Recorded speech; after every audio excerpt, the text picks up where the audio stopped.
Hello, everybody. I'd like to call this meeting to order.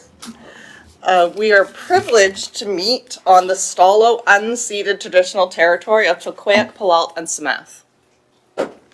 The board also acknowledges the marginalization that many members of our community have experienced, whether as a result of race, sexual orientation, and gender identity, or other personal circumstances. The board is committed to providing a working and learning environment that recognizes the inherent dignity of all persons, that is inclusive of all, and that treats everyone with respect. Can I get a motion to adopt the agenda, please? Trustee Westerby, seconded by Trustee Swanky. Any comments on the agenda? All right, all those in favor of adopting the agenda as circulated?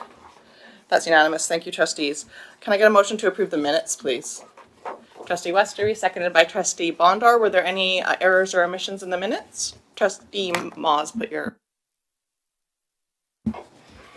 Just for the sake of reflecting accuracy, nothing that our stellar note taker did, but just a small point. In the page on page 2 in the minutes, where it says meeting break was called at 6:16, called to order. So actually, the meeting was adjourned by the chair. It wasn't a break. That was without a motion and without the agenda being completed, and the feed was stopped. So I think perhaps those items need to be mentioned. Thank you. Does any other trustee agree that that needs to be included in the minutes?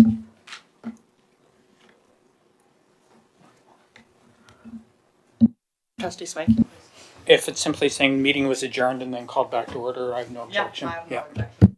I think adjourned by the chair and called back to order is perfectly fine, yes. Okay, with that... I'm just as a point of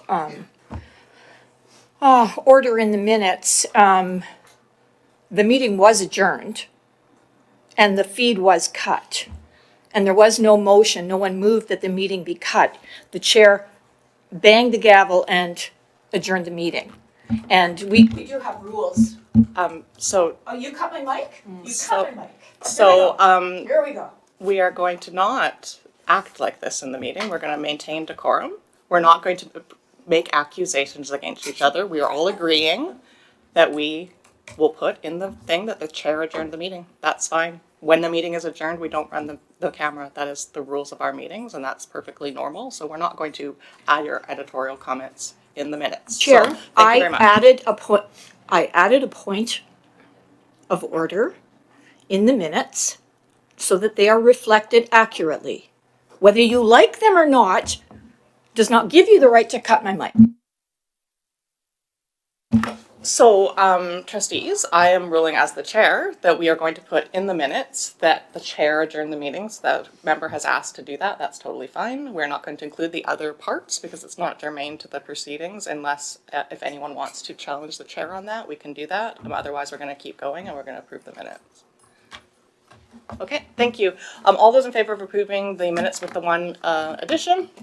All those in favor? Opposed? Thank you.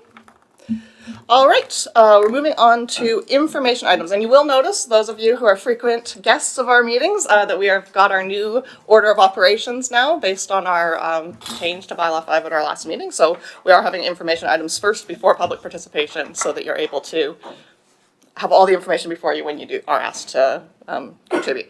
Okay, so information item 2.1 is EPUC report, and this will be Trustee Swicky. Sure. Thank you, Chair. There are 3 sets of minutes before you, dated from April 11th, May 30th, and February 13th.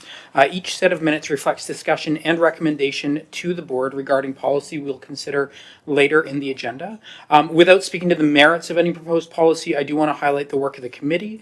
Regarding proposed policy 312, supervision of students, there was good input from the committee and was the general consent of the committee to refer it. Regarding proposed policy 341, trustee bursary, no discussion has been taken place since the recommendation for suspension, so there's no further comment from the committee on that. And regarding proposed policy 250, there was good input from the committee. There was also discussion about ensuring that the intent of the policy aligned with the language, ensuring that volunteers were used appropriately. The proposed policy was recommended, while there was also there was no objection from the members. There was abstention from a couple a couple members, in the interest of seeing the administrative regulations, which I know the intention is to be drafting them in collaboration with those partners, and ensuring that there's clarity there. Happy to take any questions, and of course. Thank you very much, Trustee Swanky. Does anyone have any questions about the EPAC report before we move on? All right. Of course, we can, address the policies when they come up in the agenda as well. All right, so we're moving on to 2.2, trustee written reports. Those are in the package because we've just recently had a meeting. Not everyone did one this time. I will draw trustees' attention to mine just because I did go to that big meeting, the chairs meeting, so there's a bunch of notes in there. So if you haven't read it, I'm sure you've all read your package, but just in case, you can go check that out. And then we are on to public participation, which is comments or questions concerning the agenda. So just before we get to public participation, I'm just going to read this out. The public board meeting is the formally designated means of transacting board business. 2 public participation periods are provided as a means for ensuring that community members who are present in the audience have an opportunity to provide comments and/or ask questions about business or issues pertaining to the board agenda. There are 2 public participation periods with an allotted time of 15 minutes each.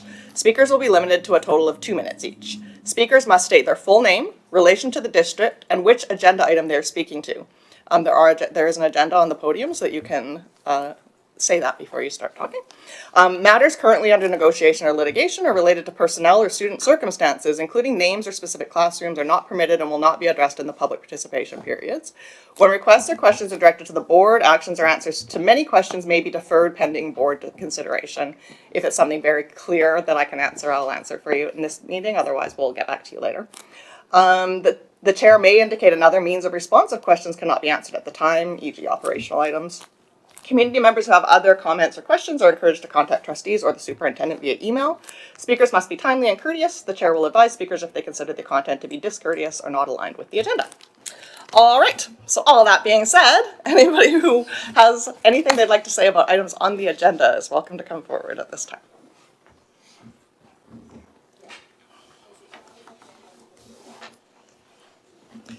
Hi, just. Yes, Judy Sluice. I'm a resident in Chilliwack. I have a question. I don't know if answer it later on at some point, but regarding the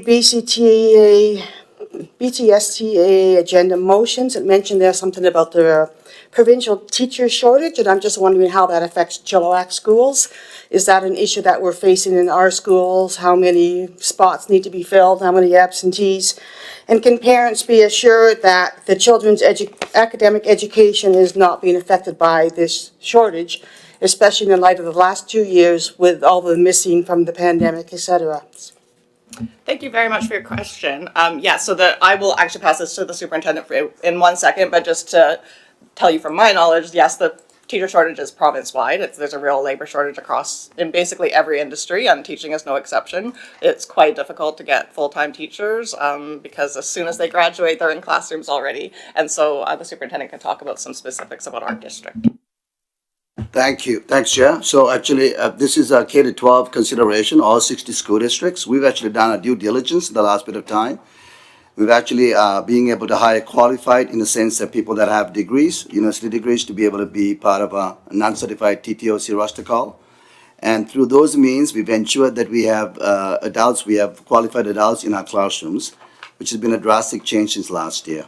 And I know other districts, other school districts are too also looking at opportunities, options of being able to hire more teachers to ensure that there's uninterrupted education in the classroom.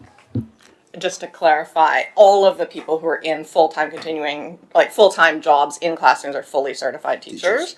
And most of the TTOCs also are fully certified. There is a small group of non-certified people, but who do have degrees that are helping out with filling into classrooms when people are ill, etc. That's correct, yes. Thanks. All right, anybody else have questions or comments concerning the agenda?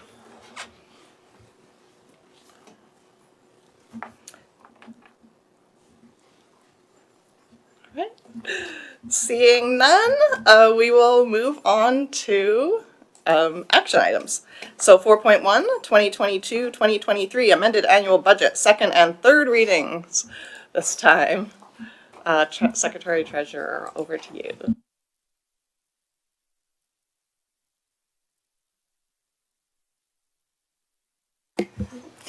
Thank you, Chair. So we've presented the amended budget to the board a couple of times. I'll entertain if you've got any questions on that. Otherwise, allow you to transact business. Okay, trustees, this is the same exact information we were presented last time, but we have had a couple of weeks to think about it. Does anyone have any questions about the budget before we move on to the motions?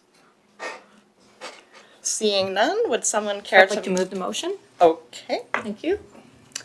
That the 2022-23 amended annual budget was reviewed and approved for first, that's not the motion.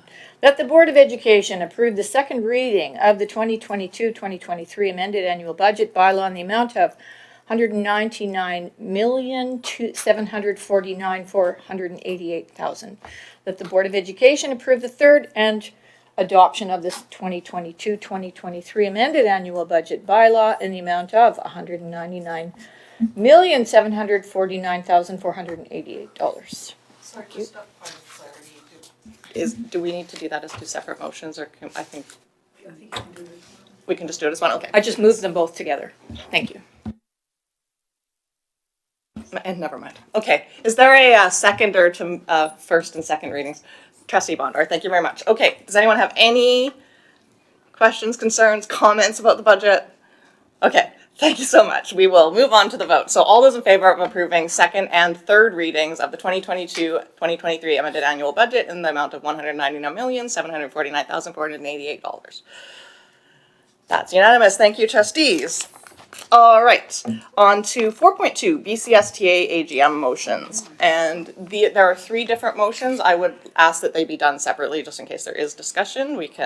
That would be the easiest. I think the second one that's in two parts can be done together, but let's do them as three separate motions, just in case anyone has any discussion on them. So, Trustee Swanky, this was, you helped put these together. Maybe you could lead the discussion on this. Okay. Thank you. This is contained within the package, but I'll just highlight that the BCSTA AGM is being hosted at the end of April. The submission deadline for motions is this Friday.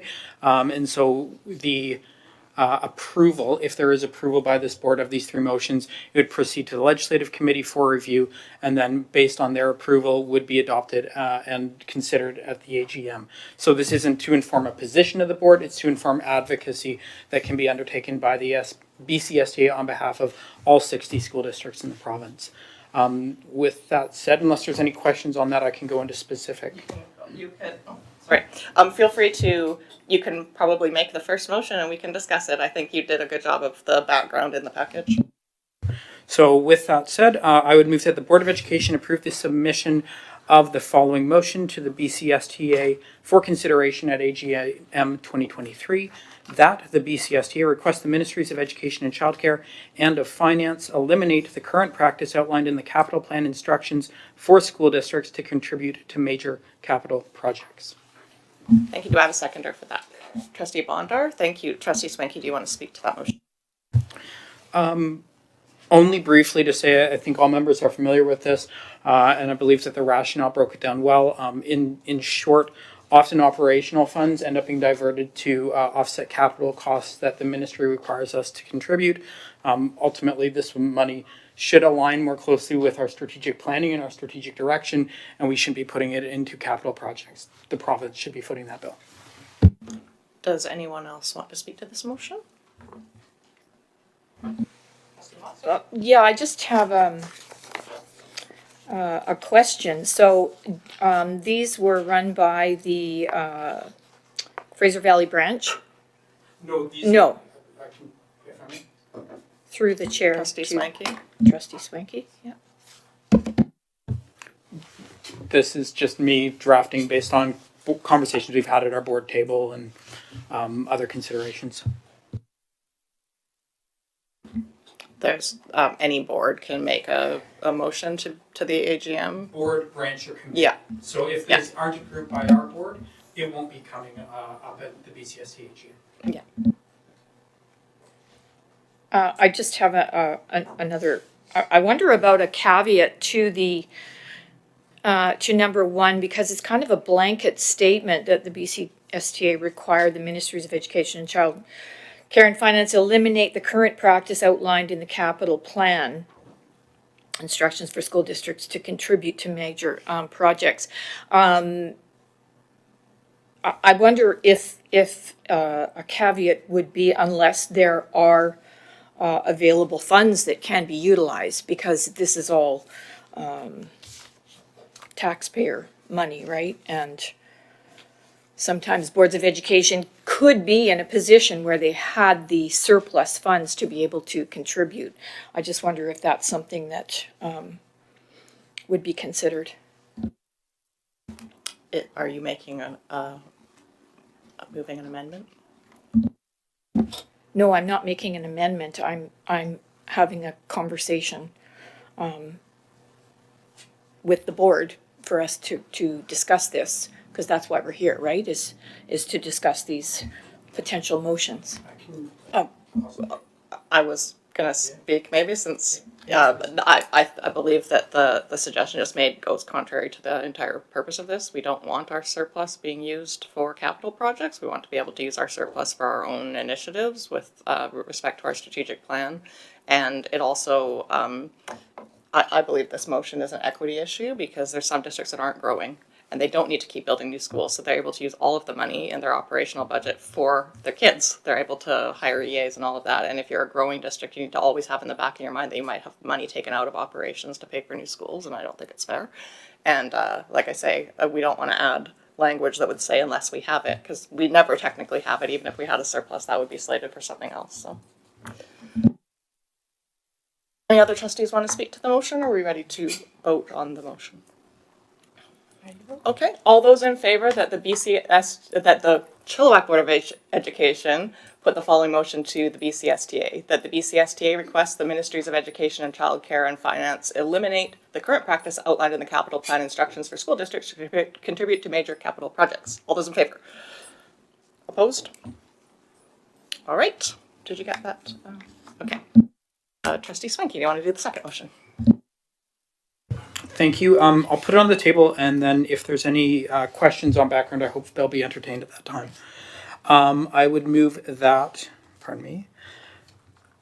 that the Board of Education approve the submission of the following motion to the BCSTA for consideration at AGM 2023, that the BCSTA review the Family Connection Centre model being piloted in BC to support member boards in better understanding the intended interaction between their district and the FCC in supporting students, and that the BCSTA request the Ministry of MCFD and the Ministry of Education and Childcare include public education partners, including school boards, in consultation and planning where the FCC rollout and implementation will impact public education.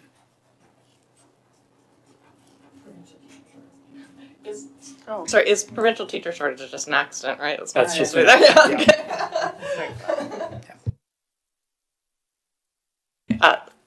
Trustee Westerby seconded that motion. Trustee Swanky, do you want to speak to the motion? Certainly. I'm hoping trustees have the opportunity to review the references and the background that I included with the proposed motion for the BCSTA. In short, there is a pretty substantial shift that is in process relating to the delivery of supports for children and youth with disabilities and diverse abilities in the province. Initially, it looked at phasing out the at-home program and the autism funding benefit in favor of a needs-based model. And basically looking at almost like the prevalence of a community and then delivering supports based on self-referral.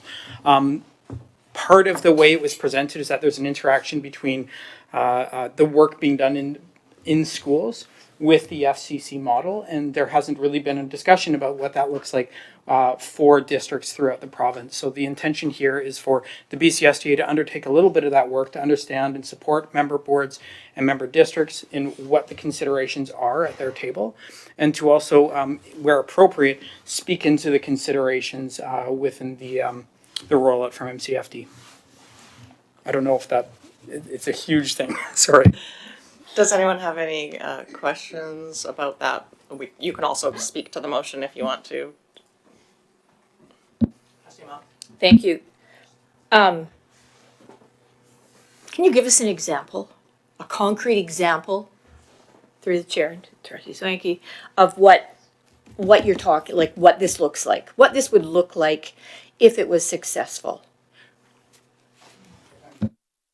I think part of the reason why these motions, why I would like these motions to come from the board is that it's not clear exactly what this will look like. It's clear some of the proposed implications. So phasing out individualized funding through the autism funding benefit would be a big impact to families currently receiving that supplement. Similarly, and I included this in my rationale for the proposed motion, families of kids with FASD or other support needs currently receive little or no support. And so there's a huge inequity in the province that this is intended to address. There's a lot of, I think, contention within the province and within the disability and diversity community about whether or not this is the right step forward. But there's impacts for public education, and so the intention here is to better understand what those impacts are and to speak into the considerations where appropriate, not ahead of key stakeholders or service delivery providers, but secondary to them because there are implications for public education. Trustee Westerby? Just wanted to say thank you to Trustee Swanky and speak in favor of this motion. I believe that this transition is really going to impact the way that the school district supports the students who are impacted by the model.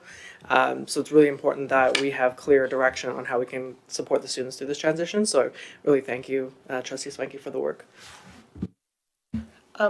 I just had, a question. I'm happy to support this, I think, but I'm trying to fully understand the rationale. So currently, kids who have autism get funding. They maybe have a lot of support at home before they even get to our schools. And then some kids don't have funding, so they maybe don't. So this could be positive for the district and that some kids might have support at home that they don't currently have. It could also mean fewer supports, possibly for some of the students that are getting outside support. But then also under the new model, schools could potentially be referring to these hubs. And so the point of this is making sure that is all understood because it hasn't really been communicated. Is that correct? Am I fully understanding? That's what I heard, so I want to make sure that's it. Because if that's it, I'm all for the motion.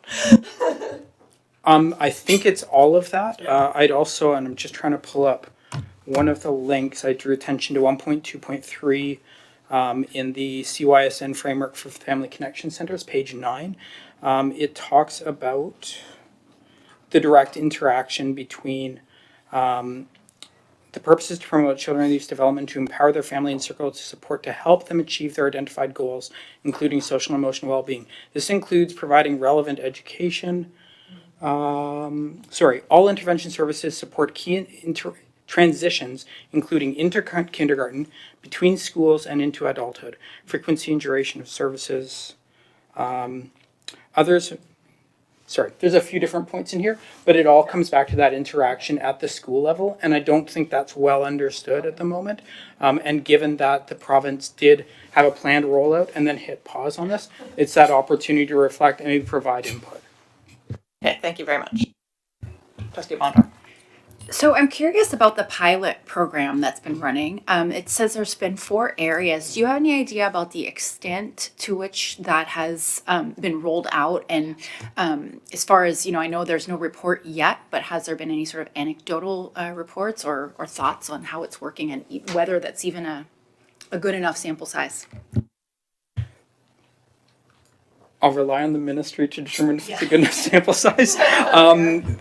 They rolled out in spring 2023. They're rolling out right now. I actually think that, as an example, the ARC Foundation, I think it is, in Kelowna, are opening in March. So we don't know yet. I think there's big questions about what that assessment looks like and what that reflection looks like, and even what consultation will look like, because that's part of what this pause is meant to inform. But yeah, we'll see. Unfortunately, there aren't clear answers on that right now. All right, trustees, I don't see any further comments or questions. So with that in mind, can we have the motion back up on the screen, please? Oh, All right. All those in favor that the Board of Education submits the following motion to the BCSTA AGM for consideration, that the BCSTA review the Family Connection Center model being piloted in BC to support member boards and better understanding the intended interaction between their district and the FCC and supporting students, and that the BCSTA requests that the Ministry of Education of Child and Family Development and the Ministry of Education and Childcare include public education partners, including school boards, in consultation and planning where the Family Connection Center rollout and implementation will impact public education. Ignore provincial teacher shortage. That's not part of the motion. All right. All those in favor? That's unanimous. Thank you, trustees. All right, and then we'll go to the final one. Trustee Swanky? Thank you. I would move that the Board of Education approve the submission of the following motion to the BCSTA for consideration at AGM 2023, that the BCSTA write a letter to all BC education degree granting institutions requesting they expand their intake of education students, and that copies of these letters be sent to the BC Teachers Council, the Ministry of Education and Childcare, and the Ministry of Advanced Education and Skills Training. That's seconded by Trustee Westerby. Go ahead, trustees. I'll let just, or do you have a question first? Yes, go ahead, Trustee Moss. My understanding of the spots available for teachers is by the Ministry of Education. So don't we have this, isn't this backwards? So we're sending the institutions, say, open up more seats, but it's actually the ministry that says this is how many seats you're allowed to have. I thought that's the way it worked.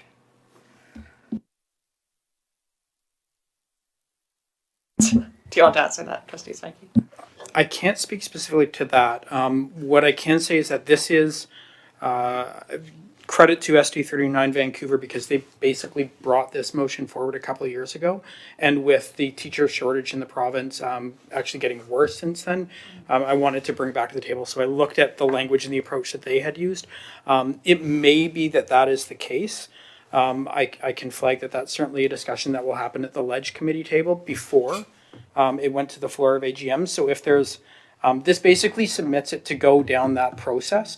It doesn't say this is explicitly the motion that would go forward if there's information that's missing. Trustee Swanky, I have one question just before we carry on. It says BC Teachers Council. Do you mean Teachers Federation? Or do you mean the College of Teachers? I'm confused by that term. I'm not familiar with the term BC Teachers Council. That's a great question. Again, I'm leaning on the motion that was adopted Okay. by the BCSTA 2 years ago. I believe it, what was the latter organization you mentioned? BC College of Teachers. Yes. Council / that's the new name for it now. The Teachers Council? Okay. So Okay. I think with the submission, that's another piece that Okay. could be reviewed by. Okay, it means the degree granting, yeah, that's fine. I just wasn't sure what it meant. We can fix that. I'm sure that language can be clarified. Trustee Bonda. With respect to the motion that was assuming passed by the Vancouver School Board a couple of years ago, was there any follow-up as to whether any degree granting institutions did make any changes? That isn't tracked by the BCSTA. So to my knowledge, there wasn't. It was brought forward as an emergent motion in, I believe it was 2020, in advance of intake at post-secondary institutions. And because it was at provincial council, it didn't get the same degree of discussion and due diligence. And so my hope was that if we put this forward, it gets that broader attention. It better informs the work of the BCSTA Board of Directors and staff in doing this advocacy. And I wouldn't be surprised if it also feeds into other conversations they're having just directly with ministries. Trustee Westerby. Thank you. I'd just like to speak in favor of this motion again. I know that lots of different organizations all along are poking all the different bears that they can to move this horse along. All the different euphemisms I'm going to throw out there. And the BC Teachers Council is one that we would want to include in this. So happy to see that it is a multi-pronged approach. And I would just like to speak in favor. Right. Trustee Moss. Right, so provincial council will bash this around. probably amend it. Oh, this isn't going to provincial council, this is the AGM. So, because my concern is that if we send letters to the schools themselves with the CC to the ministry is gonna say, excuse me, we're the boss? Why are you not, right? And so, for our purposes, we would wanna make sure we do it in the right order, so, I mean, I like the idea of this, and if we can put it forward with that idea in mind, yeah, that's great, thank you. Okay, sorry, Trustee Swanky, did you want to say anything else? Okay, I think that everyone seems to be on the same page with what the intent of this is, and the Ledge Committee always looks at motions and makes sure that they make sense and that they're exactly what was intended before they actually go to the floor of AGM. So if there's terminology in here that isn't quite right, I'm sure that can get fixed. So I think with the understanding of the spirit of the motion, I think we can put this to a vote now. So all those in favor that the board recommend that the to AGM, that the BCSTA write a letter to all BC education degree granting institutions requesting they expand their intake of education students, and that copies of these letters be sent to the BC Teachers Council, the Ministry of Education and Childcare, and the Ministry of Advanced Education and Skills Training. All those in favor? That's unanimous, thank you. Okay, so now we're moving on to 4.3, which is Policy Renovation Project, Education Policy Advisory Committee. So these are all policies that have gone through the Education Policy Advisory Committee. We're going to start with you heard the EPAC committee report already. We're moving on to 4.3.1, which is Policy 312, Supervision of Schools. Thank you, Chair. So this was actually done last year, and we're bringing it forward now to be reaffirmed. Our existing policy number is F512. Some of the work, and I'll just go on to the slide to talk about the changes, the marked up changes. Slight changes. One was that we added the school's code of conduct must be reviewed annually as part of this policy, which wasn't there. And then again, in paragraph 2, we added the whole notion of conscious supervision of students is mandatory at all times, including during all co-curricular and extracurricular field trips. Minor changes. And the new policy is there for your consideration.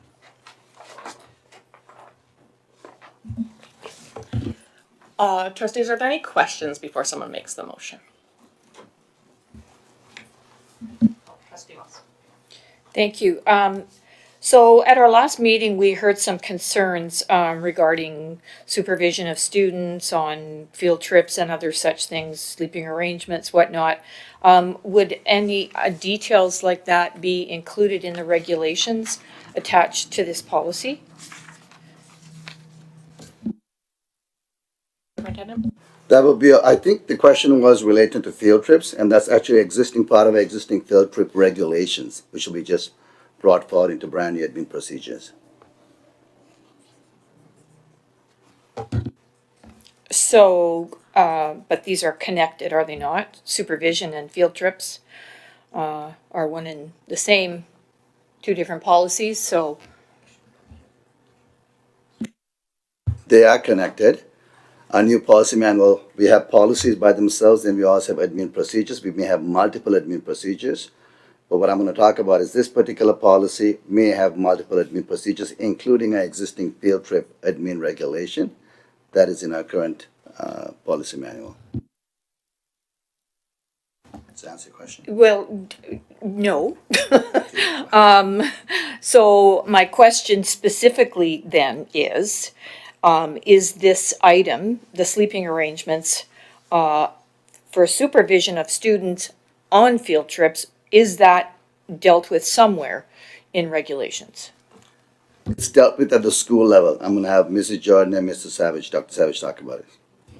Thanks for that question, Trustee.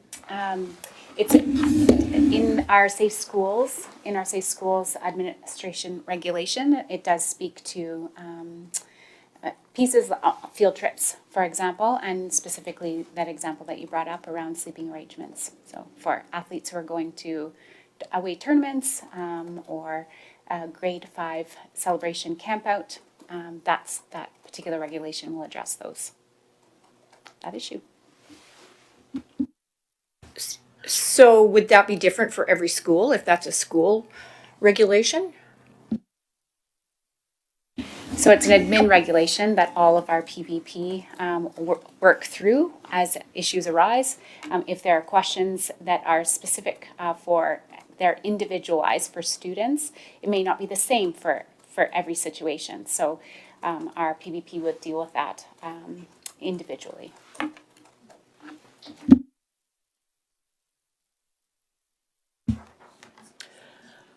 All right. So, does anyone want to make the motion? Trustee Westerby. I motion that the Board of Education reaffirm policy 312, supervision of students, as presented. Okay. Seconded by Trustee Ball. Can we have it up on the policy back up on the screen for everyone to look at while we're talking about it? Does anybody want to? Oh, Trustee Westerby, you moved the motion. Do you want to be the first to speak to it? Sure. I believe that I was part of the EPAC. It's been a lot. And there's a lot of healthy discussion around it, so I'm happy to see it here and happy to speak in favor. Trustees, anybody else want to say? Oh, Trustee Moss. Okay, I have one more question. So consent in this policy, does that mean any kind of consent? Does that mean passive consent? Does that mean formal consent? What is the definition of consent for parents and caregivers and guardians? It'll be active consent. So I think you're referring back to some of the other service we've done. In this particular case, it'll be active consent, connecting with parents. That's our responsibility. Thank you.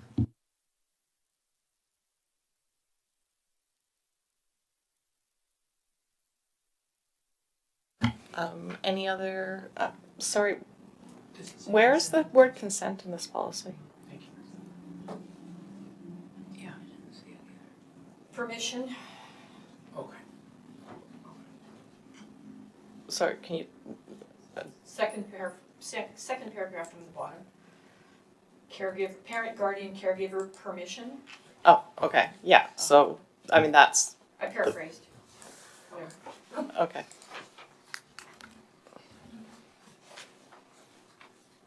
Right. So, Superintendent, can you just speak to this? I know that from, recently having had kids in school, and we have other people on the board who have children in school, that there's generally a field trip form that you fill out at the beginning of the year that's for things like a walking field trip, so they don't have to send out a different permission slip every time. And then there's individual ones for anything larger where there's busing or anything involved. Is that correct? Just to provide some clarity, you're right. So generally at schools, if they have regular walking field trips daily during the PE class, that's a field trip form that's signed at the start of the school year. There's specific field trips, then again, there's a consent form sent home. If it's a field trip to the ski mountains, there's an additional consent form that we have to do. Our due diligence is to connect with parents and to make sure that they inform parents, guardians, and caregivers, and to ensure they understand what the field trip entails. And that's done in a consistent manner in the district. Thank you.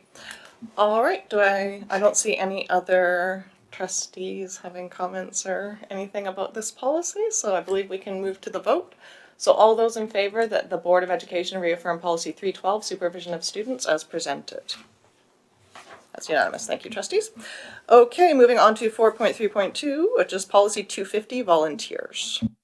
Thank you, Chair. So this actually was brought up at a prior board meeting, and there was a recommendation by the Board of Education for this be sent to the Education Policy Advisory Committee to review this and to draft up a brand new policy. This is the work of the Education Policy Advisory Committee. I have the policy in front of you. Some of the key changes from the previous policy would be, and I'm just going to have the policy up, would be the key bullets. First one will be is objective number 1, to support the rights of parents, guardians, and caregivers as per the School Act, and encourage community members to volunteer at schools while protecting against the displacement of staff and upholding the obligations within collective agreements. That's a consideration, had long discussion about that, as well as bullet number 4, to ensure the use of volunteers maintain the integrity of school-based programs and uphold the district's code of conduct and core values as articulated in policy 110. Just really quickly, and those are the additional changes that we talked about, and the policy is in front of you for your consideration.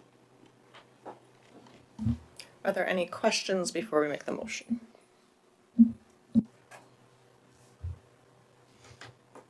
Trustee Moss? So the last paragraph,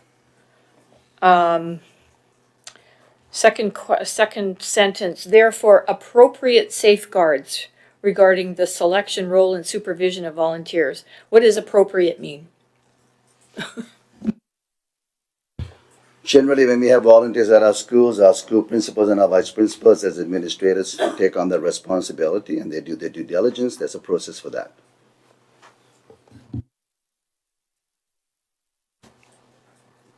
I was being a little bit rhetorical, because appropriate is kind of a subjective word, right? And so, who decides what's appropriate? And I really wonder about this whole last paragraph, if it's actually even necessary, because it's a little bit redundant and it's kind of a motherhood and apple pie sort of a statement. With subjective things, I wonder if it's actually necessary. Thank you, Trustee Myers. Mrs. Jordan, can you provide some context regarding what happens at the school level? Sure. Thanks, Trustee Moss. It's a really good question, and subjective is probably, it's a good word. As a school principal, though, it is subjective. So you would have a list of volunteers who are interested in helping out at your school. Some will be interested in coaching. Others will be interested in reading books in your kindergarten classroom. So I believe that that policy addresses that piece. It's around the appropriateness with respect to what that individual is looking to do as a volunteer in a school. And there's also the policing. Right, there is also the criminal record check, and that's outside. That falls under our that would yeah. fall under appropriate process, right, as well. Kind of made my point.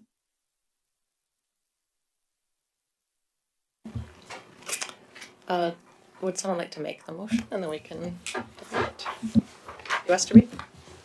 I motion that the Board of Education reaffirm policy 250 volunteers as presented. Seconded by Trustee Westerby. Would you like to speak to your motion again? I recognize that this was originally presented to us to be eliminated, but it was important that we affirm that there is an important place in our district for volunteers. And this is again, was thoroughly discussed at EPAC. And I think everybody felt that it really represented our core values as a district and what it means to be a volunteer, and in an appropriate place for each volunteer. Superintendent, could we put the policy back up just so Sure. it's there for people who want to see it while we're talking? Volunteers, there you go. Thank you.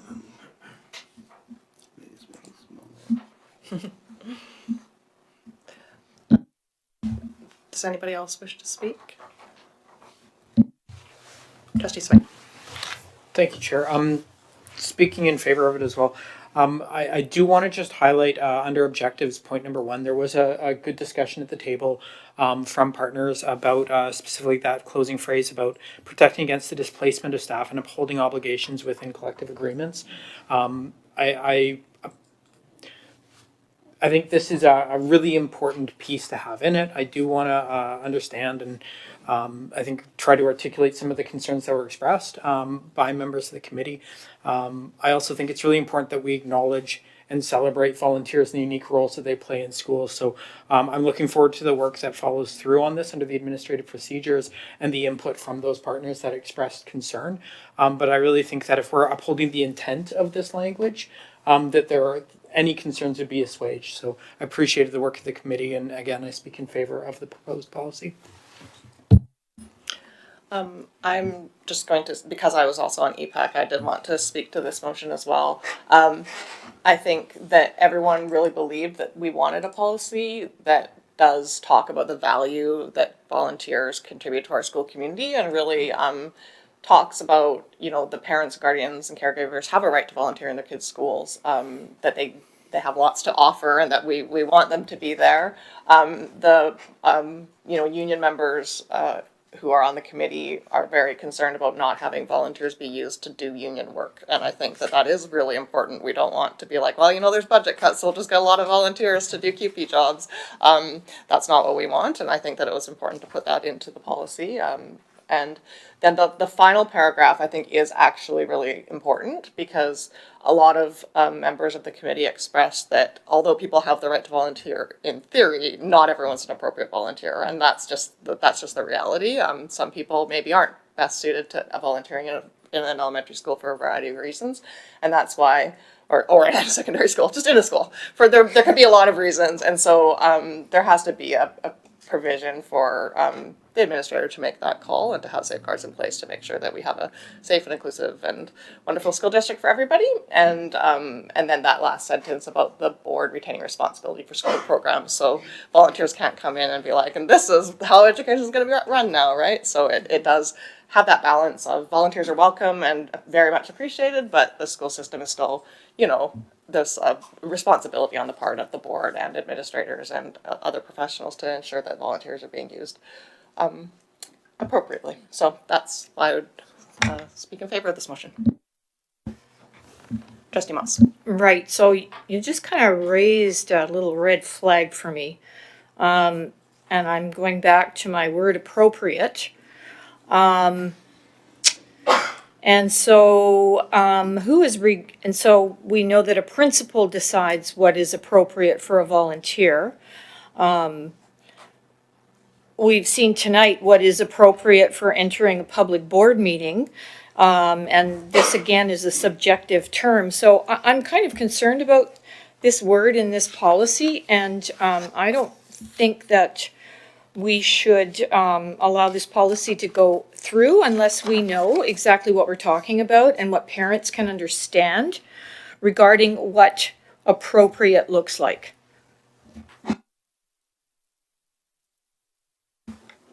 All right, seeing no further comments about this policy, I believe we can move to the vote. All those in favor that the Board of Education reaffirm policy 250 volunteers as presented? Opposed? Did you catch that? Okay, thank you. That is carried. All right, so now we're moving on to 4.3.3, policy 341, trustee bursary. This is a recommendation to eliminate a policy this time, not pass one. Superintendent, can you? Thank you, Chair. So as it mentioned in my notes, it was brought to the Policy Advisory Committee last year, April 11th to be exact, and at that policy meeting, there was a recommendation whether it be suspended until the board election in the month of November, and then the Board of Education, at its June 14th meeting, suspended the policy until the election was completed for more information. This policy is currently not implemented. No prior information is available. It's key to note this came into motion back in November 2010. The last student award was back in 2011. There's only been one award given out, amount of $400 given, and so my recommendation is this needs to be repealed based on the fact that it hasn't been utilized, and I think partly the information has been in this policy sort of sat there in the policy manual, and trustees, new boards of education probably weren't aware of the policy. Thank you. Are there any questions before we put the motion on the table? Trustee Westerby. Thank you. Just to the superintendent, I'm wondering how come, like, why was it not utilized and why was it implemented to begin with? I'm just speculating, and I think there was good intention behind this policy back in 2010. I think at the end of the day, there should have been a conversation on a yearly basis to bring the policy forthright to the members of the Board of Education. I don't think that happened in a consistent manner, other than back in 2011. Trustee Moss? I can shed a little more light on that. We had trustees on the board at that time who had deeper pockets than the rest of us do. And we're happy to be philanthropists for students, which is a wonderful cause. But yeah, that's kind of how that went down. Thank you. Trustee Bondar? Do we know who the sole winner of the scholarship was?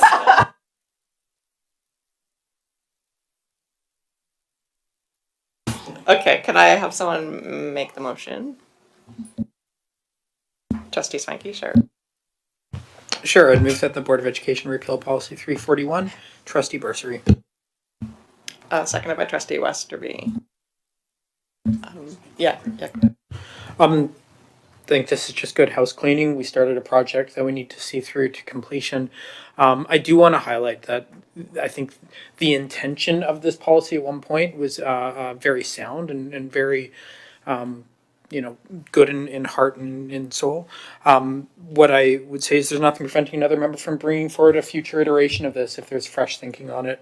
But for now, I think we should, get this policy project complete. All right, seeing no further comments, all those in favor that the Board of Education repeal policy 341, trustee bursary? That's unanimous. Thank you, trustees. All right, so the meeting summaries are in the package. And now we're moving on to public participation. So this is comments or questions concerning the agenda. If you have a comment or question concerning the agenda, please step forward to the mic. All right, so in a second, I'm going to ask you to push your button, say your name, your full name, your connection to the district, and which agenda item you're wanting to speak to. Hi, my name's Linda D'Armani, and I was going to speak to the agenda that there was no agenda for us to look at until today.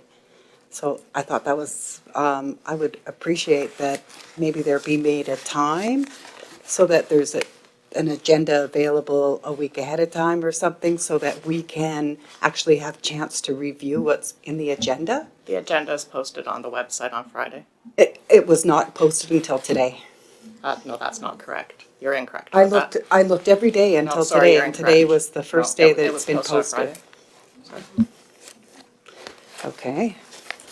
And then I know that last time we were here, I was wondering if the woman who was concerned about a field trip, does she have to go and talk to her principal? Is that what she's supposed to do? Yes, people can, at any point, if they have a concern about anything in the district, they can contact ideally, we actually have a addressing concerns policy, which tells you to go to, ideally, the teacher first, then the administrator, then the assistant superintendent, then the superintendent. If you don't get resolution at any of those, then you can come to the board as an appeal as your final step. Okay, so this agenda was supposed to be posted a week before, is that? Oh, it's posted on the Friday before the meeting, so 3 or 4 days, 4 days before the meeting, it's always posted then. Because I looked on Friday and I didn't see it, and then Monday was a holiday and it still wasn't there, and I saw it today, and I had other issues. Did you see that before today? It wasn't posted. You did.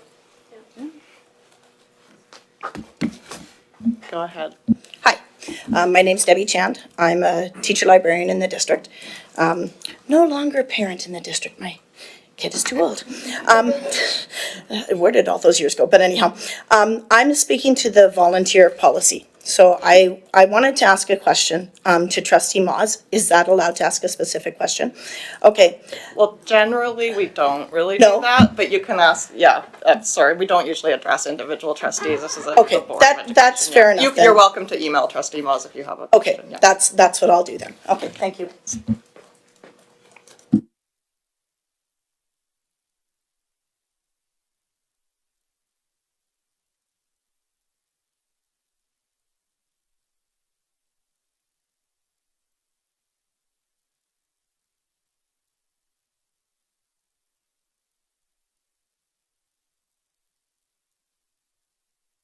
All right.